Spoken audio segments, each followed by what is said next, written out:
Ultimately no one is happy. কেউ কারোরটা নিয়ে খুশি না। আমাদের সব সময় অন্যের টেবিলের খাবারটাই পছন্দ হয়, তাই না? যারা সিঙ্গেল তারা ভাবে যে কাশ রিলেশনশিপে থাকতাম, কাশ একটা বয়ফ্রেন্ড থাকতো, তার সাথে কোয়ালিটি টাইম স্পেন্ড করতে পারতাম। আবার যারা রিলেশনশিপে থাকে তারা ভাবে যে কাশ সিঙ্গেল হতাম, সিঙ্গেল লাইফই মাস্ট। যখন আমরা ছোট থাকি তখন আমরা ভাবি যে কত তাড়াতাড়ি বড় হব, বড়দের কত মজা। যখন আমরা বড় হয়ে যাই তখন ভাবি যে ইস কাশ আমরা আবার ছোটবেলায় ফিরে যেতে পারতাম। যারা বেকার তারা একটা চাকরি পাওয়ার জন্য কত চেষ্টা করে, কত পরিশ্রম করে। যারা চাকরি করে তাদেরকে জিজ্ঞেস করো চাকরি লাইফটা কত বোরিং। প্রত্যেকদিন সকালবেলা অফিস যেতে কার ভালো লাগে? যারা জয়েন্ট ফ্যামিলিতে থাকে তারা ভাবে যে কাশ একটু প্রাইভেসি পেতাম, কাশ একটু একা থাকতে পারতাম।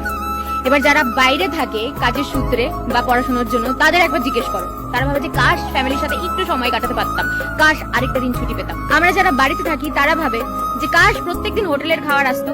যারা বাইরে থাকে তারা ভাবে যে কাশ প্রত্যেকদিন একটু বাড়ির খাবার পেতাম, মায়ের রান্না পেতাম। সাধারণ মানুষ পপুলার হতে চায়, তারা চায় যে লোকে তাদের চিনুক।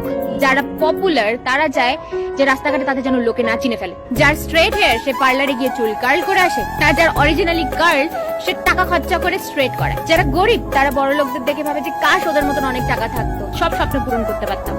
যারা বড় লোক তারা গরিবদের দেখে ভাবে কাশ ওদের মতন একটু শান্তি থাকতো। এইভাবে ওর লাইফটা কি বিন্দাস, ওভাবে এর লাইফটা কি মাস্ট। তাই বলি কি, বি গ্রেটফুল। তোমার কাছে যেটা আছে, যতদিন সেটা তোমার কাছে আছে সেটা নিয়ে খুশি থাকো, কারণ তোমার কাছে যেটা আছে অনেকের কাছে সেটা স্বপ্নের মতো, বুঝলে?